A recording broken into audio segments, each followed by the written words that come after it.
What is going on, guys? Money Webby here, back again on Wednesday. Sorry for no video yesterday. My throat hurt from being sick. Feels a little bit better today, so I gotta get a video out for you on this 11-game slate here today.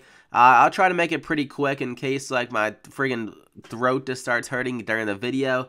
But I got my top 5 plays. We had a very good night last night. If you're not following me on Twitter, definitely go follow me there, because sometimes when I'm not up to it or just not feeling that well, I'll just tweet out my plays instead of uploading them on YouTube. So I tweeted them out. A lot of the plays did very well. James Harden had a good night. Al Horford had a good night. Spencer Dinwiddie had a great night. CJ Miles had a great night. So all those plays, and Patty Mills, he had a crazy good night. So most of those plays did very well. If you ran those guys out, if you're following me on Twitter, you probably did very well with those plays. But we're back here again. Top 5 plays and my Dollar Tree play of the day. Drop a like if you're ready to go. Excited for me to be back. Let's try to go over 50 likes. I'm uploading this video pretty late, so I apologize for that, but I've been trying to get a little bit of extra sleep, trying to recover from this friggin' cold or whatever the hell it is. So first off, we're going to go with Dennis Schroder at 6,800, going against Sacramento. He's had horrendous games, like as bad as you can get. The last 2 games against Washington, he shot friggin' 12% from the field and 27% from the field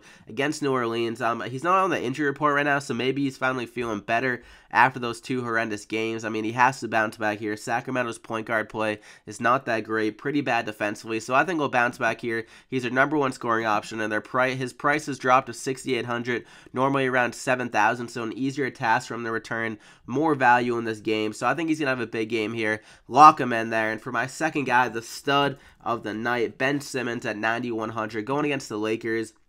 The Lakers aren't that great defensively, and both these teams like to play at a high pace, so great for DraftKings scoring. And Ben Simmons, I mean, he's been very consistent throughout the year, like over 40 DraftKings points for the most part every single game when he doesn't get in foul trouble and doesn't play his normal minutes. So like against Sacramento, he got in foul trouble, so he wasn't able to play his normal like 37 minutes in that game. And against Golden State, that game was a blood, and Golden State is very good defensively. So in this game, the Lakers not that good defensively, pretty weak down low.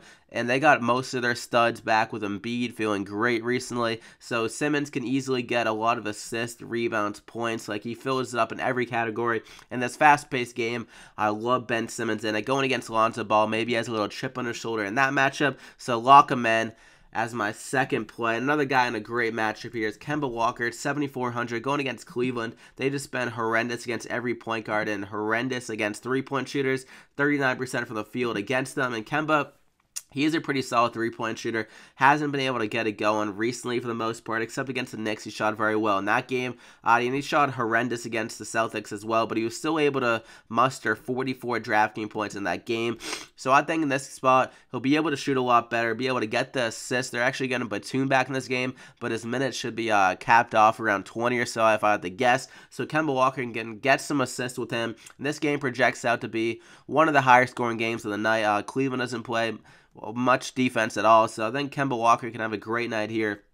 I also like Dwight Howard, but his minutes have been kind of capped off around 30 minutes recently. So Kemba Walker, I think, is the guy you really want to target in this matchup, so lock him in there at 7,400. And for my fourth guy, another guy that benefits from an injury here is Tyreke Evans. Mike Conley didn't go through shoot-around, so I'm going to guess he doesn't play in this spot, and that really benefits Mario Chalmers and Tyreke Evans. Tyreke Evans has been killing it the last couple of games, 40 against Milwaukee, 41 against Houston. So these fast-paced games really seem to benefit him. And against Indiana, they're one of the fastest-paced teams in the whole league. So I think Tyreke Evans is going to have another great game here. He's been shooting extremely well from the field, driving the ball at will, it seems like. And he's their second scorer, almost like their #1 scorer as of late to whatever his name is, Marcus Gasol down low. I had a little brain freeze there, or I couldn't even think. But Tyreke Evans, 6,600. The price is still okay. I mean, the price isn't great, but just based on how good he's been doing recently, and without Mike Conley, he would be probably priced up to like 7,000 if that was considered. I expect him to get around 33 minutes again in this game, and it should be able to stay close throughout. So Tyreke Evans, I think he has another good game, around 40 DraftKings points in this game, so lock him in. So that's my first 4, and for my fifth guy, cheaper guy to really fill it all out, Jerami Grant at 4,300. Carmelo Anthony is currently questionable in this game. I expect him to be held out in this game. It's against Chicago, one of the worst teams in the league, and also Steven Adams is probably not going to play here tonight. So Grant should be able to get 30 plus minutes yet again here, like he got against Dallas. He only got 27 DraftKings points, but that was still great for his value. I can see him easily getting like 27, maybe even 30 in this spot. Chicago is not very good defensively, and Grant is a great three-point shooter, surprisingly, as like that stretch power forward, and Chicago can't cover anything from the three-point line, it seems like this year. Also, like Paul George at 8,500, you have Carmelo Anthony and Steven Adams are both out. So then Grant and Paul George are the guys to attack on that team, and OKC hasn't really been able to blow out any team, so maybe it stays close throughout the whole entire game. So lock them in. So that completes the top 5. You got Dennis Schroder, Tyreke Evans, Ben Simmons, Jerami Grant, and Kemba Walker, 5,200 remaining per player. And for my Dollar Tree play of the day, it's going to be Patty Mills going against Jeff Teague, one of the worst defenders in the whole entire league. 4,000 for the price, and his minutes have been trending up.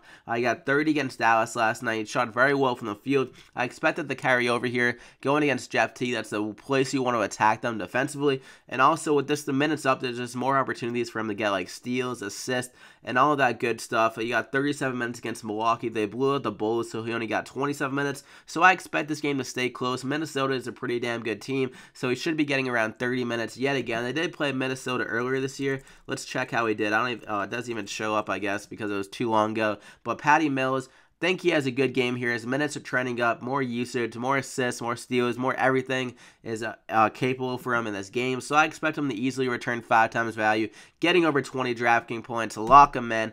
And that is going to do it, guys. 5,900 remaining per player. So drop a like in the video if you got anything out of this one, if you enjoyed it, if you're ready for to win some money here tonight, and subscribe if you haven't already to get these winning DraftKings picks every single night. And go ahead and follow me on Twitter if you're not already for any updates on these plays with all the injury stuff.